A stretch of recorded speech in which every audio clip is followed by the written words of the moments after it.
ओम नमो भगवते वासुदेवाय। हरे कृष्णा। प्रिय भक्तजनों, कैसे हैं आप सभी। मैं नीलम आप सभी का आपके अपने चैनल प्रभु भक्ति संगीत में हार्दिक स्वागत करती हूं। आज माघ मास के कृष्ण पक्ष की 6वीं तिथि है और आज दिन रविवार का है। रविवार का दिन सूर्य देव को समर्पित होता है, तो आप सब रविवार के दिन सूर्य देव को जल अर्पित करें। इससे आपके स्वास्थ्य और आपकी आर्थिक स्थिति में भी काफ़ी सहायता होती है। तो आइए अब हम आगे का महात्म्य पढ़ते हैं।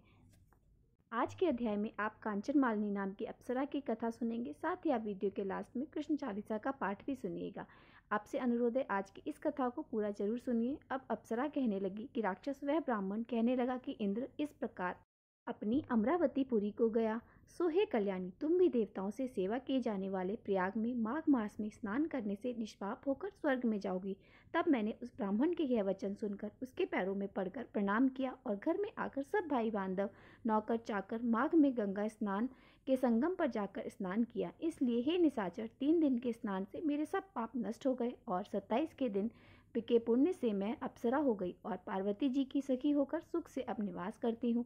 इसलिए मैं प्रयाग के महात्मा को याद करके सभी देवताओं के सहित माघ में प्रयाग स्नान करती हूँ। सो मैंने अपना यह वृतांत सुनाया। तुमसे भी कहा, इस योनि में पढ़ने और कुरूप होने का कारण सब बताओ। तुम्हारी दाढ़ी और मुझे बहुत बड़ी बड़ी हो गई हैं और पार्वती की गुफा में वास करते हो।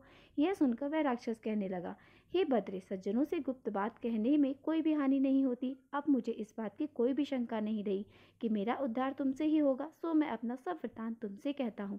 मैं काशी में वेदों का ज्ञाता था और बड़े उच्च कुल के ब्राह्मण के घर में जन्म लिया था। मैंने राजा, पापी, शूद्र, वैश्य से अनेक प्रकार के दान किए थे। मैंने दान लेने में चंडाल को भी नहीं छोड़ा। उस जन्म में मैंने कोई भी धर्म का कार्य नहीं किया, वहीं पर ही मृत्यु को प्राप्त हो गया था। तीर्थ स्थान पर मरने के कारण मैं नरक में नहीं गया। पहले 2 बार गिद्ध योनि में, 3 बार व्याघ्र योनि में, 2 बार सर्प योनि में, 1 बार उल्लू की योनि में और अब 10वीं बार राक्षस योनि में प्राप्त हुआ हूँ और सैकड़ों वर्षों से इस योनि में हूँ। इस स्थान को 3 योजन तक मैंने जंतुहीन कर दिया है। बिना अपराध के बहुत से प्राणियों को मैंने नष्ट किया। इस कारण मेरा मन अत्यंत दुखी रहने लगा है। तुम्हारे दर्शन से मन में अब कुछ शांति अवश्य हुई है, क्योंकि सज्जनों का संग तुरंत ही सुखदायी होता है। मैंने अपने दुख के कारण आपसे कह दिए और सज्जन लोग सदैव दूसरों के दुखों से दुखी होते हैं। अब जब आप मेरे बारे में सब कुछ जान ही गई हो, तो यह भी बताओ कि इस दुख रूपी समुद्र को मैं कैसे पार कर सकता हूँ। क्या क्षीर सागर हंस को ही दूध गाय देती है, बगुले को नहीं देती। दत्तात्रेय जी कहने लगे। इस प्रकार उसके वचन सुनकर कांचन मालिनी कहने लगी कि हे राक्षस, मैं अवश्य ही तुम्हारा कल्याण करूंगी। मैंने दृढ़ प्रतिज्ञा की है कि तुम्हारी मुक्ति के लिए प्रयत्न करूंगी। मैंने बहुत बार प्रयाग में स्नान किया है। वेद जानने वाले ऋषियों ने दुखी को दान देने की प्रशंसा की है। समुद्र में भला जल बरसने से क्या लाभ। प्रयाग में स्नान करने का 1 बार का फल मैं तुझे देती हूँ, उसी से मैं तुम्हें स्वर्ग को प्राप्ति हो जाएगी। उसके फल का अनुभव मैं स्वयं भी कर चुकी हूँ। तब उस अप्सरा ने ऐसा कहकर अपने गीले वस्त्र का जल निचोड़कर जल को हाथ में लेकर माघ स्नान के फल को उस राक्षस को अर्पित कर दिया। उसी समय पुण्य प्राप्त कर वह राक्षसी शरीर को छोड़कर तेजस सूर्य के समान देवता रूप हो गया। आकाश में विमान पर चढ़कर अपनी कांति से चारों दिशाओं को प्रकाशित करता हुआ शुभायमान हो गया और कहने लगा कि हे ईश्वर, ईश्वर ही जानता है कि हे देवी, तुमने मुझ पर कितना बड़ा उपकार किया है। इतना सब कुछ तो आपने मेरे लिए कर ही दिया। अब कृपा कर मुझे ऐसी शिक्षा भी दो ताकि मैं कभी पाप ना कर सकूं। अब मैं तुम्हारी आज्ञा पाकर स्वर्ग में जाऊंगा। राक्षस की ऐसी बातें सुनकर कांची मालिनी ने कहा कि सदैव धर्म की सेवा करो, काम रूपी शत्रु को जीतो, दूसरों के गुण और दोषों का वर्णन मत करो, भगवान शिव और वासुदेव का पूजन करो, इस शरीर का मोह मत करो और पत्नी, पुत्र, धन आदि की ममता त्यागो, सदैव सत्य बोलो, वैराग्य भाव धारण करो, योगी बनो। मैंने तुमसे यह धर्म के लक्षण कहे हैं। अब तुम देवता रूप होकर शीघ्र ही स्वर्ग को जाओ। दत्तात्रेय जी कहने लगे कि इस प्रकार गंधर्व ने सुशोभित होकर वह राक्षस कांचन मालिनी को नमस्कार करके स्वर्ग को चला गया और तब देव कन्याओं ने वहां आकर कांचन मालिनी पर पुष्प की वर्षा की और प्रेम पूर्वक कहा कि हे बद्रे, तुमने इस राक्षस का उद्धार कर दिया। पहले इस दुष्ट के डर से कोई भी इस वन में प्रवेश नहीं करता था, किंतु अब निडर होकर यहाँ विचरण करेंगी। इस प्रकार कांचन मालिनी उस राक्षस का उद्धार करके प्रेम पूर्वक देव कन्याओं से क्रीड़ा करता हुआ शिवलोक को चला गया। श्री वशिष्ठ जी कहने लगे कि हे राजन, मैंने दत्तात्रेय जी के द्वारा माघ मास महात्म्य बताया। अब माघ मास के स्नान का फल भी सुनो। परम तप माघ स्नान सब यज्ञों, व्रतों और तपों का फल देने वाला है। माघ मास में स्नान करने वाले स्वयं तो स्वर्ग में जाते हैं, उनकी माता और पिता दोनों के कुल को भी स्वर्ग की प्राप्ति होती है। तो माघ मास में सूर्योदय के समय नदी आदि में स्नान करना होता है।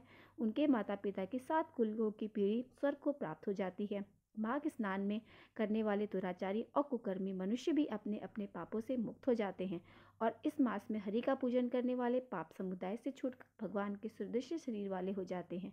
यदि कोई आलस्य में भी माघ में स्नान करता है तब भी उसके सब पाप नष्ट हो जाते हैं।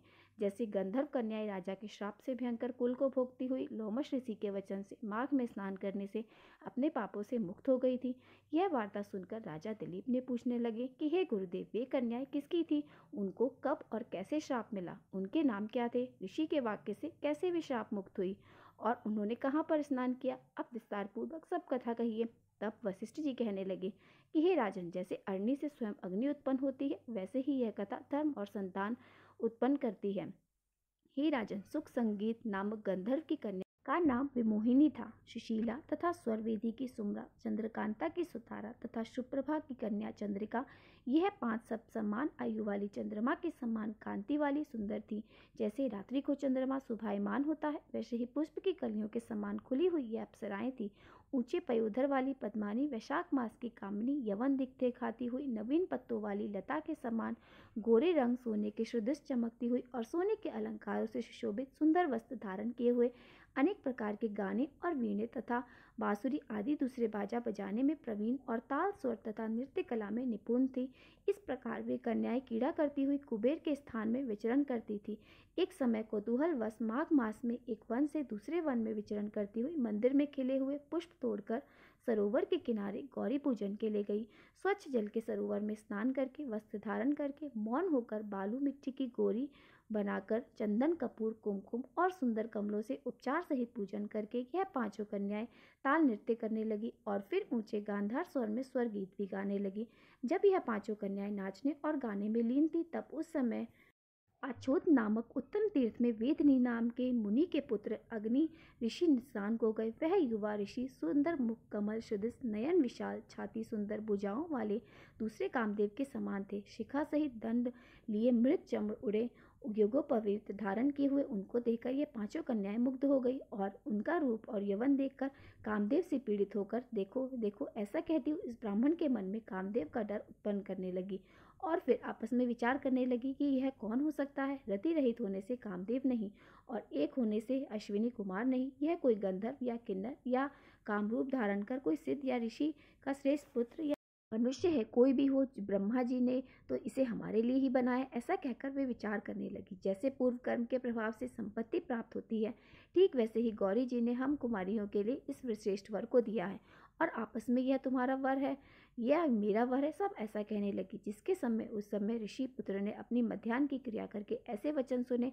तब वह ऋषि पुत्र सोचने लगा कि यह तो बड़ी भारी समस्या उत्पन्न हो गई। ब्रह्मा, विष्णु, महेश आदि देवता और बड़े बड़े योगीश्वर भी स्त्रियों के भ्रमजाल में मोहित हो गए। इनके तीक्ष्ण बाणों से किसका मन रूपी हिरण भला घायल नहीं हो सकता?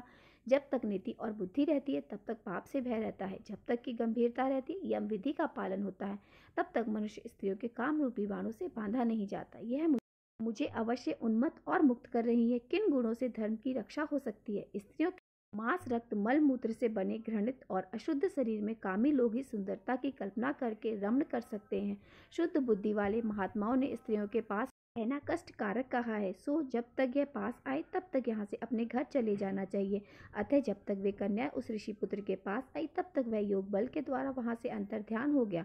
ऋषि पुत्र के ऐसे अद्भुत कर्म देखकर वे कन्याएं चकित होकर डर कर चारों ओर देखने लगी और आपस में ही कहने लगी कि यह क्या इंजल था जो देखते ही देखते अदृश्य हो गया। और फिर वे विरह की अग्नि में जलने लगी। कहने लगी कि हे कांत, तुम हमको छोड़कर कहाँ चले गए? क्या तुमको ब्रह्मा ने हमारे विरह रूपी अग्नि में जलाने के लिए ही बनाया था? क्या तुम्हारा चित्त दया रहित है जो हमारा मन दुखाकर तुम चले? क्या तुमको हमारा विश्वास नहीं? क्या तुम कोई माया हो? बिना किसी अपराध के हम लोगों पर क्यों क्रोध करते हो? तुम्हारे बिना हम नहीं जी पाएंगे। जहाँ पर आप गए हो हमें भी शीघ्र वहाँ ले चलो और हमारा दुख हर लो। कांत, हमें दर्शन दो, दर्शन दो। सज्जन लोग किसी भी नाश को नहीं देखते। इस प्रकार वे 5 की 5 कन्याएं विलाप करने लगी और फिर उसके बाद जो कुछ भी हुआ उसका वृतांत आप सब अगली कथा में अवश्य सुनिएगा। अब सुनिए श्री कृष्ण चालीसा। पंछी शोभित कर मधुर नील जलत तान, श्याम अरुण अधर जनु विमल नयन कमल अभिराम पूर्ण इंद्र अरविंद मुख पीताम्बर शुभ साज। जय मनमोहन मदन छवि कृष्ण चंद्र महाराज। जय जय जय यदुनंदन जय जगवंदन जय वासुदेव देवकी नंदन जय यशोदा सुत नंद दुलारे। जय प्रभु भक्तन के दुर्ग तारे जय नटनागर नाग नथैया कृष्ण कन्हैया धेनु चरैया। पुरी नख पर प्रभु गिरवर धारो आओ दीनन कष्ट निवारो। बंसी मधुर अधर धरी तेरी होवे पूर्ण मनोरथ मेरो। आओ हरिपुनि माखन चाखो आज लाज भारत की राखो। गोल कपोल चिबुक अरुणारे मृदु मुस्कान मोहिनी डार। रंजित राजीव नयन विशाला मोर मुकुट वै जयंती माला। कुंडल श्रवण पीत पट आछे कटि किंकड़ी काछन काछे। नील जलज सुंदर तन सो छवि लख सुरमन मोहिनी मोहे। मस्तक तिलक अलख घुंघराले आओ कृष्ण बांसुरी वार। करी पये पान पुत हिनि तारयो अका बका कृक सार मारयो। मधुवन जलत जब ज्वाला भेषी दल्लक तिन्नाला। सुरपति जब ब्रज चढ़्यो रिसाई मसुर धार वारी विसाई। लागत लगत ब्रज चन भयो गोवर्धन नगधारी बचायो। लखी सुधा मन भ्रम अधिकाई मुख मम 14 भुवन दिखाई। दुष्ट कंस अधि उदम मचायो कोटि कमल जब फूल मंगायो। नाति काल ही तुम लब कीने चरण ही हे निर्भय कीने। करी गोपिन सारस विलासा सबकी पूरन करी अभिलाषा। कीतिक महा असुर संहार्यो कंस ही देव पकड़ि दे मार्यो। माता पिता की बंदी छुड़ायो उग्रसेन कहे राज दिलायो। मही से मृतक छहो सुत लायो मातु देव की शोक मिटायो। भीमासुर मोत संहारी लाए सत दष्ट सुह कुमारी। देवी नहीं तृण चीर सहारा जरा सिंधु राक्षस कम मारा। असुर बकासुर आदिक मार्यो भक्तन के कष्ट निवार्यो। दीन सुदामा के दुख टार्यो तुंडुल तीन मुंठ मख मादा दार्यो। प्रेम के साख विदुर मांग मांगे दुर्योधन के मेवा त्याग। लखी प्रेम की महिमा भारी ऐसे श्याम दीन हितकारी। भारत के पारत रथा के लिए चक्र कर नहीं बलता के गीता के ज्ञान सुनाए। भक्तन हृदय सुधा वर्षाए मीरा थी ऐसी विष पी गई बजा कर ताली। राना भेजा साप पिटारी शालिग्राम बने बनवा। निज माया तुम विदही दिखायो उड़ते संशय सकल मिटायो। तब सत निंदा करी तत्काला जीवन मुक्त भयो शिशुपाला। जब ही द्रौपदी टेर लगाई दीन लाभ लाज बचाई। तुरत ही वसन बने नंद लाला बड़े चीर भे अरिमु काला। असनाथ के नाथ कन डूबत भवर बचावत नैया। सुंदर रास असर उर्धारी दया दृष्टि की जेबन नाथ सकल मम कुमति निवारो। क्षमहु बेग अपराध हमारो खोलो पट अब दर्शन दीजे।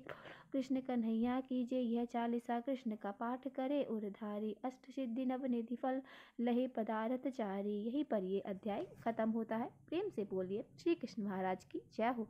अब हम मिलते हैं आपसे अगली वीडियो में। आज का वीडियो अगर पसंद आया हो तो वीडियो को लाइक और मेरे साथ जुड़े रहने के लिए चैनल को सब्सक्राइब अवश्य कर लीजिए। श्री हरि कृष्णा।